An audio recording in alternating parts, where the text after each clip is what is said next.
Assalamualaikum warahmatullahi wabarakatuh, and good morning, afternoon or evening, Sir Ivan and everybody who is watching this video.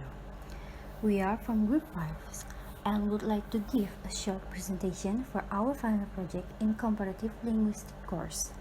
This time, we will research the comparison between Indonesia and English in their language structure and finding the translation problem of Enid Blyton's famous five have wonderful time.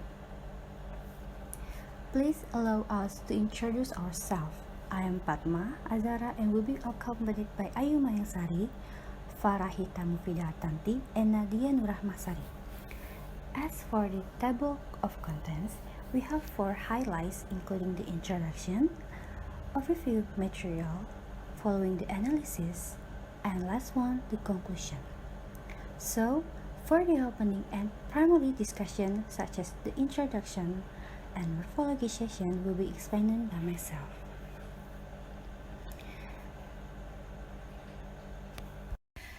And as for the introduction, there are 4 main points. That the first one is there is no possibility of being unable to engage in language to communicate with each other in daily life.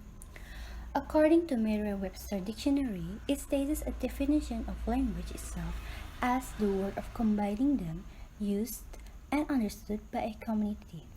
Given this information, a person utilizes language to interact with other people in purpose to share an opinion, information, belief, and to show what they think or feel.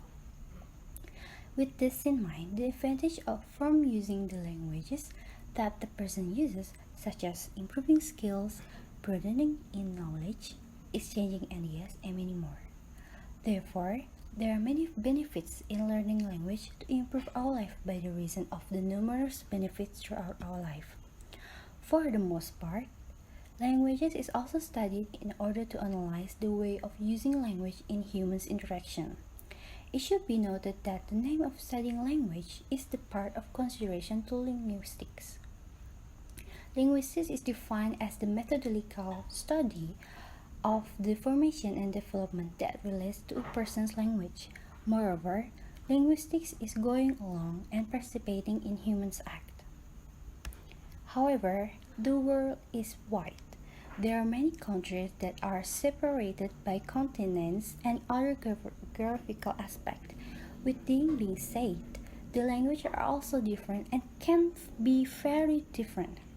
According to Worldometer, there are many thousand languages in the world, and numerous of them are spoken by more than half of the population from the world. From different languages used, the comparison of language was born and became one of the aspects considered in linguistics. One thing that needs to be remembered is that all languages in the world have their very own characteristic. They can be very different from others, as mentioned before, but also can be very similar. In English, Indonesian, both languages are very different in many aspects. However, we can also find the similarities in certain aspects of both languages. The comparison of the languages are often found in a study that studies the text.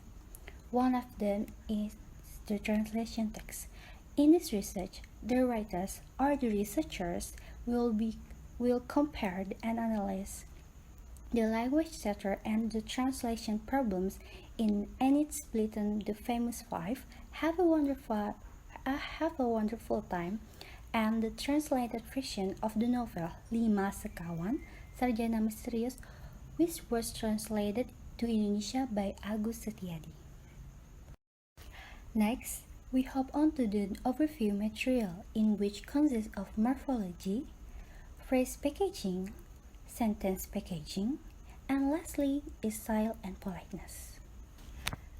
For the morphology session, there are 2 focuses in morphology, especially inflectional morphology, as follows: singular and plural. Singular simply means only one, while plural means more than one. It can be 2, 3, and so on. In English Indonesian, singular nouns are written regularly. It means the addition of a letter is not needed. However, in English and Indonesian, plural nouns have different style of writing. In English, the most common change of singular to plural is the addition of suffix s or es. There is also the total change of the singular nouns. In some nouns, the singular and plural form of nouns can be just the same. In Indonesia, the plural nouns are often written by reduplicating the word in its singular form or in certain conditions, such as the use of article or number before the noun. Plural nouns in Indonesia have no change at all. And secondly, tenses and aspect. Both English and Indonesian have tenses. Tenses or kala in Indonesian are used to tell when something happened, or happening, or to tell when someone does, did, or doing an action. Both English and Indonesian tenses are including the three types of tenses: present, past, and future. English tenses are able to be identified by the change of verb and the arrival of time. Meanwhile, in Indonesian tenses, there is no change in verb. The tenses can be noun from the adverbial of time or the context of text or conversation. As for aspects, English and Indonesian more or like have a similar types of aspect, which are regular or simple aspect, perfect aspect, and continuous aspect. However, the differences are also in the change and in the action of words. Voices are divided into active and passive. Active voice when the subject of a sentence performs the verb's action. We say that the sentence is in the active voice. Sentences in the active voice have a strong, direct, and clear tone. Example: Padma asked her sister. While as for the passive voice is when the subject is acted on by the verb. The passive voice is always constructed with a conjugate the verb's past participle. The passive voice will be explained in more detail in the sentence packaging. That's for me. And as for the phrase packaging will be voiced over by Nadia Nuramasari. Thank you very much. Phrase packaging. Phrase packaging includes 5 phrases. They are noun phrase, verb phrase, adjective phrase, adverb phrase, and prepositional phrase. Noun phrase is a phrase that is made of a noun or pronoun that is indeed the key word of this phrase. Modifiers are units that are reliant on the main word but can also be taken out. Pre-modifiers are those that occur before a noun, and post-modifiers are the kind that occur after the noun. Usually, the noun phrase pattern will go like adjective plus noun. Second, verb phrase. In a sentence, a verb phrase or VP is a verbal group that has the verb as the head word and an assisting verb or a helping verb and primary verb. The words that follow a verb in forming a grammatical sentence and providing its meaning is defined as helping verb, like I said before. An assisting verb is not typically present in a verb phrase. We may form verb phrases without even using assisting verb.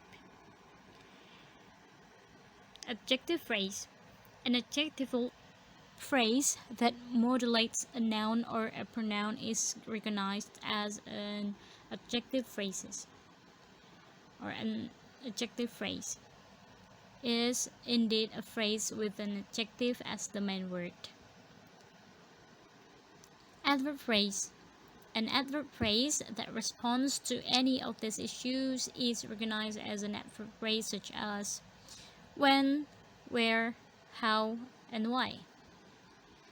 And the last phrase is the prepositional phrase. According to its name, a prepositional phrase typically begins with a preposition and follows with a noun or pronoun. That is the basic pattern of prepositional phrase. The object of the preposition is the thing that comes just after prepositional phrase.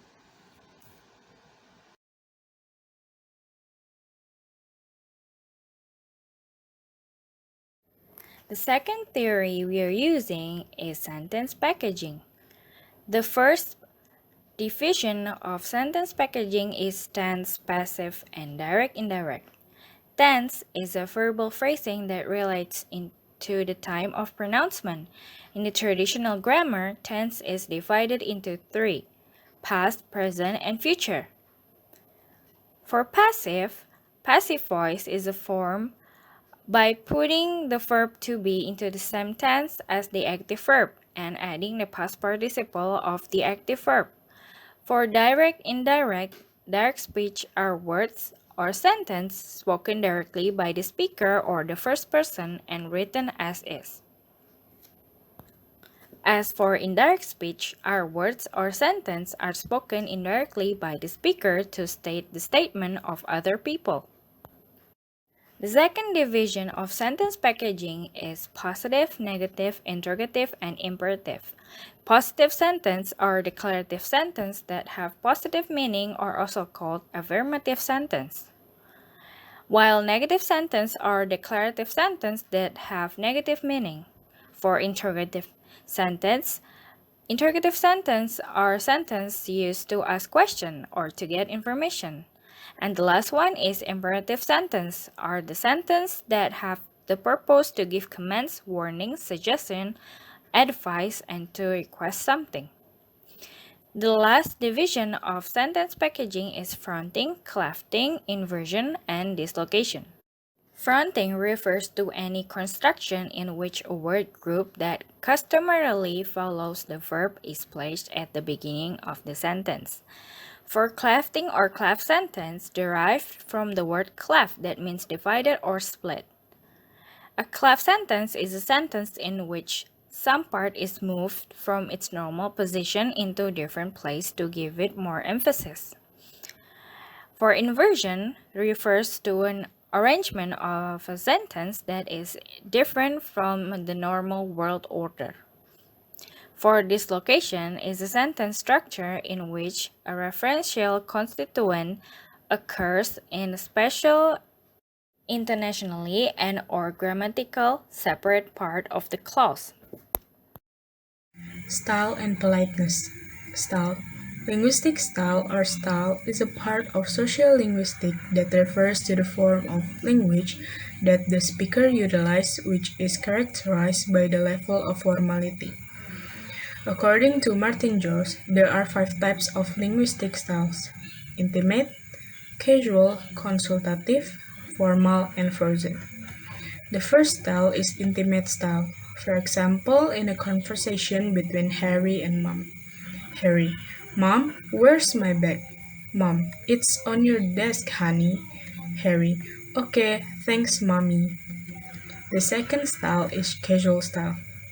Casual style is a style that is used for the conversation in a relaxed or normal situation that is appropriate to the conversation with our friends or sometimes member of a family, such as outside of the classroom when the students have a chat. The third style is consultative style. Consultative is a style that is used in semi-formal communication situation. It is one type of language which is required from everyday speaker. The fourth style is formal style. Formal style is defined as the style of language that is used for important or serious situation. It is also used in addressing audiences, usually that are too large or permit effective interchange between speakers and hearers. The last style is frozen style. Frozen style is the most elegant variety that is reserved for very important or symbolic moments. It is found in very formal settings such as ceremony, palace, and church, and some other occasion.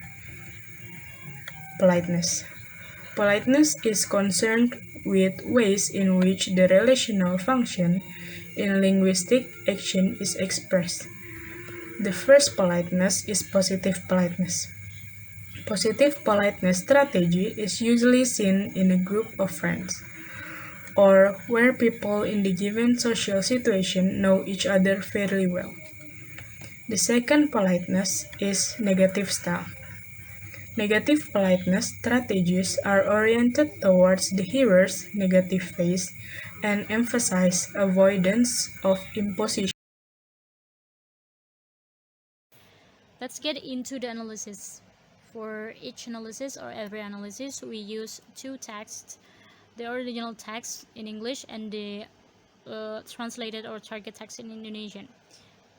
So for the first text, as we can see in the PPT, we found singular and plural in the inflectional categories. So the singular and plural in this text found in some of the words of the text. The word I, this is not in the PPT, but I would like to explain first. The word I, which represents the main character of the story, George, is the first person subject for singular. It can only represent one person. The word others is plural as the singular form is other. Others here represents George friends, which are included in the famous five.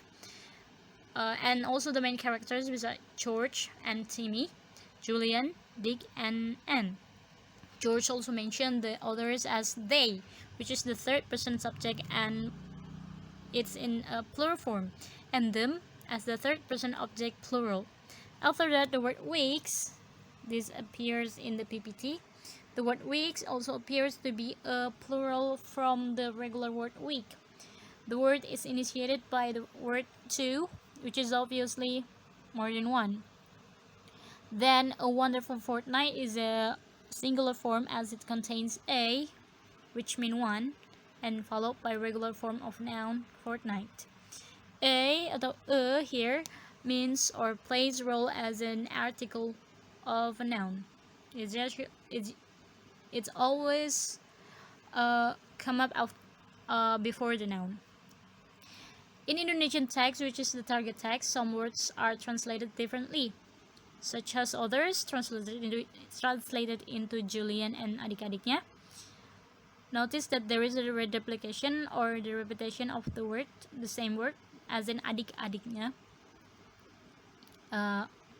It means that it is or they are more than one person, because in Indonesian, the repetition of the reduplication of word signed that that word is in a plural form. As in dua minggu, which literally means 2 weeks in Indonesian text, it doesn't add any addition of letter or suffix at the end of the minggu, as the word dua means 2 and it already shows enough the plural form of the noun. However, if the English word is just weeks and no number added in front of it, then in Indonesian it can be translated as minggu-minggu or pekan-pekan, because in English word there is no number before the plural noun. So we should be translated into the with the reduplication of words. If there is a number before it, that it doesn't need to be translated into or with the reduplication of word. Second person and case. It is mentioned before that the text both in English and Indonesian use the first person pronoun as the subject. I or aku in Indonesian, and the third person pronoun as the subject and also the object. They, them. They is the subject and them used as the object. Both are third person pronoun, and in Indonesian they are translated as mereka. As for the case, both in English and Indonesian texts are quite the same. Both use personal nominative, which is the most common case in a sentence because in both languages, personal nominative is used for pronoun or noun as a subject of a verb and is placed before the verb. The emphasized words that I will mention is the subject of the sentence. So if we look back at the text, the English text will sound like, I've had 2 weeks at home. So the word I is the subject of the sentence. Meanwhile in Indonesian, sejak sekolah libur, aku belum pernah melihat anak-anak itu lagi. So the word aku is the subject of the sentence. Moving on to tense, aspect, voice, and mood. Tense used in English text and Indonesian text or both texts is present tense. Usually, present tense is used to describe condition in nowadays situation. But there is a difference between Indonesian tense and English tense. The tenses in Indonesian are used without the change of the verb. So the verb is still the same, but there is the additional of or the adverb time, the additional word of adverbial time to show that it is in different tenses, or we can judge it by the context of the text or a conversation.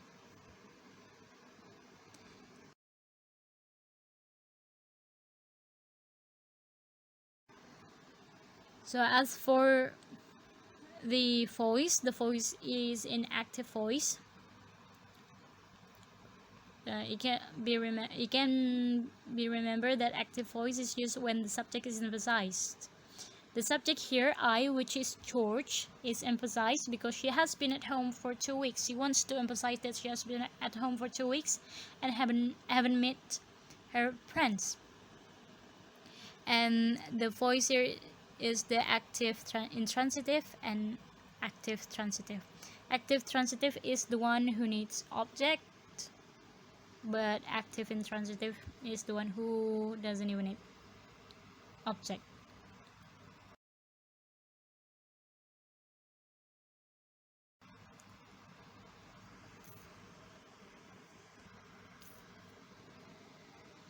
For the aspects used, both are using simple present tense and present perfect tense, or in a simple word, both are using simple and perfect aspects of tense, or in Indonesian it is called as the frequentive and the perfective aspect.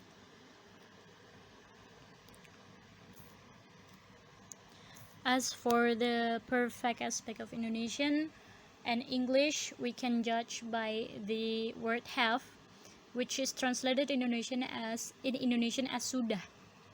So in Indonesian text, it will sound like sudah 2 minggu aku harus tinggal terus di rumah. Sejak sekolah libur aku belum pernah melihat anak-anak itu lagi. So the word sudah, or translated as have in English, is indicated that the aspect of this sentence or of this text is perfect. Moving on to mood. Mood, according to your dictionary, is a grammatical mood, which refers to the quality of or form of a verb in a sentence. It denotes the tone of a verb in a sentence, so the intention of the writer or speaker is clear. There are basically 3 verb moods, which is imperative, indicative, and subjunctive. In this text, the mood used is mostly indicative, which expresses a fact and asking a question. Asking a question can also be called as a interrogative mood. So from the text, the interrogative mood or the indicative mood is as follows. Why can't I go when the others do? I've had 2 weeks at home and haven't seen the others since school broke up. And now they're off for a wonderful fortnight and I'm not with them. So it's just a simple indicative from George. We also had to ask a question in why can't I go when the others do. The same thing goes to the Indonesian text or the translated text. Julian dan adik-adiknya boleh pergi, kenapa aku tidak boleh? That express interrogative or asking a question. Sudah 2 minggu aku harus tinggal terus di rumah. Sejak sekolah libur, aku belum pernah melihat anak-anak itu lagi. Sekarang mereka sedang asik atau akan asik melancong selama 2 minggu. Dan lagi-lagi aku tidak ikut. However, if we notice that there is a exclamation mark at the very end of the sentence in Indonesian, but it doesn't mean that the mood is imperative. It's still an indicative mood because it states fact, not any form of imperative or exclamatory.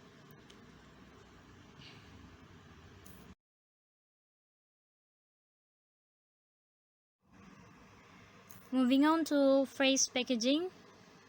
From this text, we only found 3, which is noun phrase, verb phrase, and prepositional phrase. So for noun phrase, it is the same in English and Indonesian, but the difference is in the placing of the word. If a noun phrase in English is adjective plus noun, Indonesian tends to be noun first, additional word yang plus adjective. Noun phrases in the text are only found in English text. This is one of the translation differences or translation problems in both texts.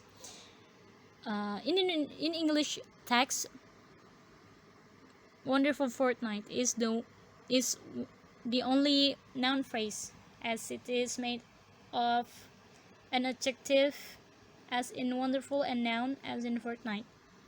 In Indonesian text, unfortunately, the writer didn't translate the word with the same structure of noun phrase. Instead, the writer translated it into the word melancong, which means literally in English as traveling. And it is counted as gerund, not a noun phrase. The second one, there is the verb phrase.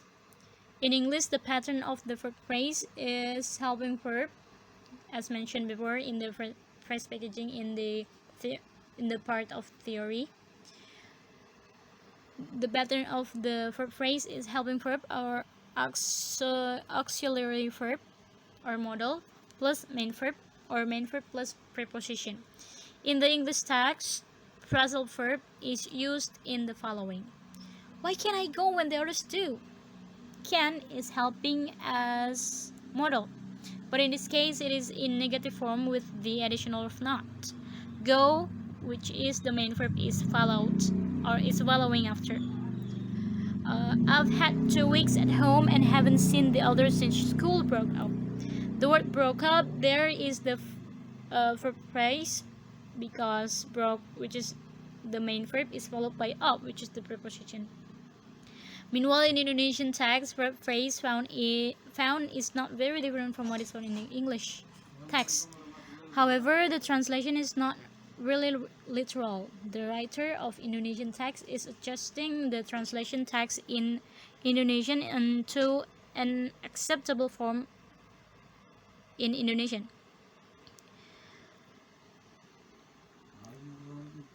In the first condition, if we look at the text, the word boleh is a modal, which means can, and then followed by the word pergi, which means go.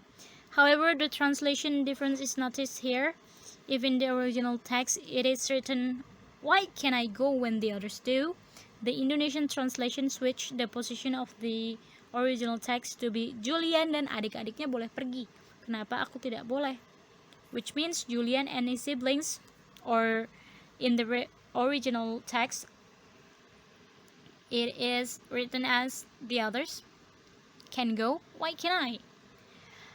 The second condition, melihat is the main verb, which means see, and anak-anak itu is the noun, plays a role as an object in a sentence, and means those kids, or in the English text is the translation of the others. So in Indonesian, the verb phrase pattern is also a verb plus noun. So the third one,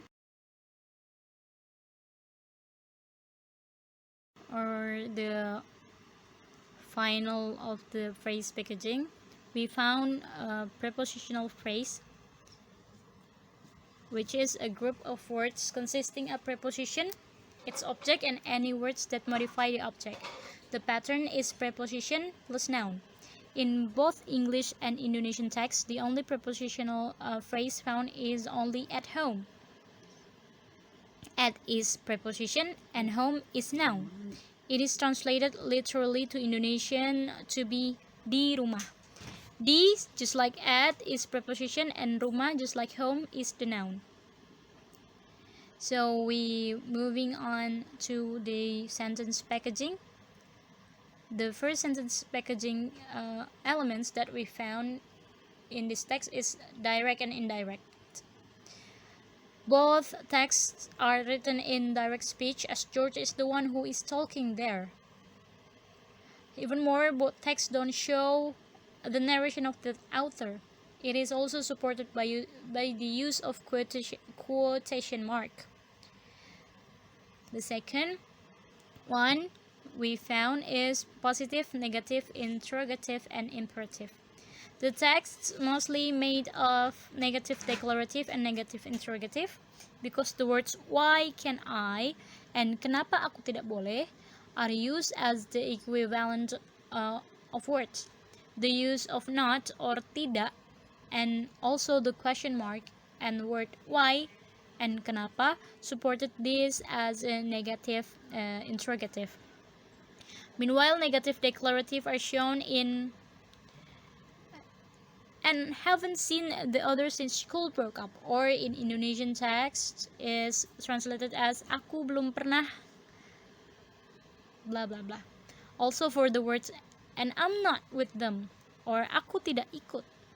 However, positive declarative also shows in some part of it, such as in when the others do, and Julian dan adik-adiknya boleh pergi. Also in I've had 2 weeks at home, and sudah 2 minggu aku harus tinggal terus di rumah. And lastly, in and now they're off for a wonderful fortnight, and mereka akan asik melancong. The third is fronting. Both texts are actually translated quite differently. We consider that the problem of the translation are mostly the effect of the different placing of the text. In English text, the first clauses are why can I go when the others do. Meanwhile in Indonesian, Julian dan adik-adiknya boleh pergi. Kenapa aku tidak? The translation is switched, as mentioned before. However, the purpose of fronting is used to enhance cohesion, provide emphasis in a sentence, and make contrast in a conversation. We consider that this has reason behind it. The purpose of the author for switching the fronting in Indonesian sentence is to adjust with Indonesian readers in order to make the sentence clearer and more understandable if it is read in Indonesian. So the next one is the last element, or the last material that we found. It is from style. So we found that these two texts are using the same style, which is casual style. The conversation is actually in a relaxed situation. George is having time with with her parents. She is here, in fact, talking with his mother and his father. She is protesting with his father and his mother. So that's why this is in a casual style of language. So for politeness, the politeness used here in positive is positive politeness. Just like the style, we can judge that this is the positive politeness from the way, or from he who she is talking. She is talking with The her parents next analyzed text in a relaxed is situation. but And Anne also always positive enjoyed politeness tidying also things found, and putting them away in or cupboards or always on found, or shelves, usually found which in translated into a group Indonesian. Tapi of Anne friends memang gemar or a berbenah family, serta just like what membereskan George alat-alat makan did ke here. dalam laci-laci dan lemari. For the analysis, the first inflection found in the word enjoyed, which translated gemar in Indonesia. Originally, the common rule in traditional grammar is adjective plus preposition plus gerund, but in this case, the word enjoyed was positioned as the verb. Hence, it created an inflectional morphemes by adding ed to indicate past tense, which commonly used in narrative text. Although the translation in Indonesia, which is the word gemar, is still positioned as adjective, because Indonesian didn't have the same grammatical rule as in English. The second inflection found in the word tidying, which positioned as gerund or as a noun, and it translated into berbenah, which is a verb. It shifts the part of speech, but it still holds the same meaning. It also consists of two morphemes, tidy and ing, and for the Indonesia, ber and benah. Same as the previous inflection, the third inflection found in the word pudding, which has two morphemes, while in Indonesian, it was translated to membereskan, that has three morphemes, which is mem, beres, and kan. The second analyzed text translation is the next morning, on a dewy hillside on a good distance from Kirin, where George lived, two boys slipped down the steps of a caravan and went to one nearby, which translated into Indonesia, keesokan harinya, dua anak laki-laki meloncat turun dari sebuah karavan. Kendaraan itu berada di lereng sebuah bukit yang masih basah rumputnya karena embun pagi. For the analysis, the first inflection difference found in the word next and keesokan. Both words are look like they has one morpheme, but the Indonesian translation use three morpheme, which are ke, esok, and an. However, the word next was actually could be translated as esok, and it will be a fine adjective phrase as well. The translator probably added the two other morpheme ke and an to the word esok to make it more sophisticated. The second inflection was singular and plural ru. The second inflection difference found in the phrase two boys, which translated into dua anak laki-laki in bahasa Indonesia. The inflection shown on the word boys and anak laki-laki. There is a repetition word in the bahasa Indonesia translation since boys means anak laki-laki. However, the word laki-laki does not indicate a plural form of an object. It is just how the word came itself.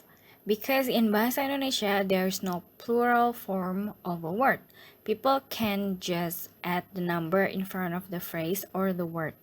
Even though some of the words use this form of repetition to indicate multiple things, but this particular word used a hyphen in the word laki-laki is not necessarily means a repetition word. It is just how it is. Next, we focus on another text that the man found the snakes and then, still speaking to them lovingly, and got them back into their box again, and translated into laki-laki yang marah tadi terus mengelus-elus kedua ularnya. Sambil merayu-rayu, kedua binatang melata itu dimasukkan kembali ke dalam kotak. The analysis is we found that the clefting. In Indonesia translation, the noun phrase is emphasizing the man who is on the snake, while the English version is only explained as the man only. Another text. They had tea at the farmhouse, watched by a couple of big-eyed farm children. Translated into anak-anak yang minum teh di situ ditonton oleh anak-anak petani yang memandang mereka dengan terheran-heran. In this analysis, we found the discollocation that as the they pronoun was referring to the children who had a tea session, where they had watched by the farm child in the target language as Indonesia, excluding adding the word of mereka that refers to those children in the first sentence.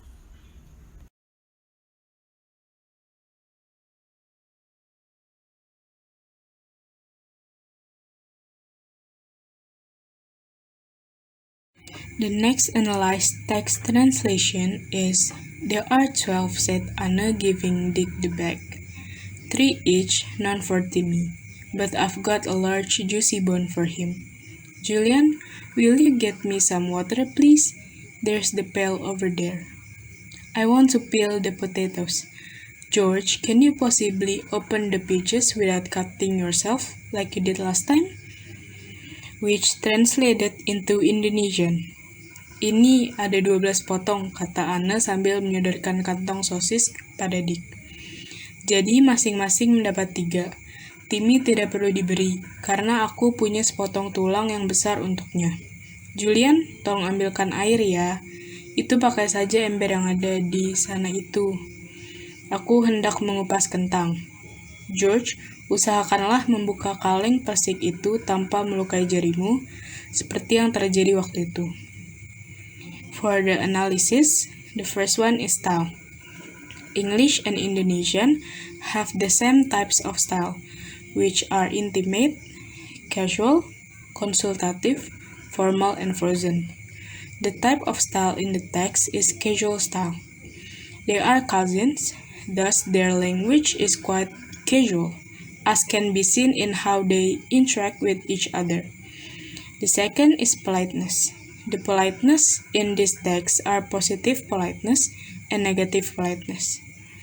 Positive politeness makes the hearer comfortable, interested, and happy. Positive politeness is often found in group members or family members. They are cousins and they know each other well. They even act like they are best friends. And the negative politeness strategies are oriented towards the hearer's negative phase and emphasize avoidance of imposition on the hearer. Anna's way of asking her cousin for help can be seen as negative politeness.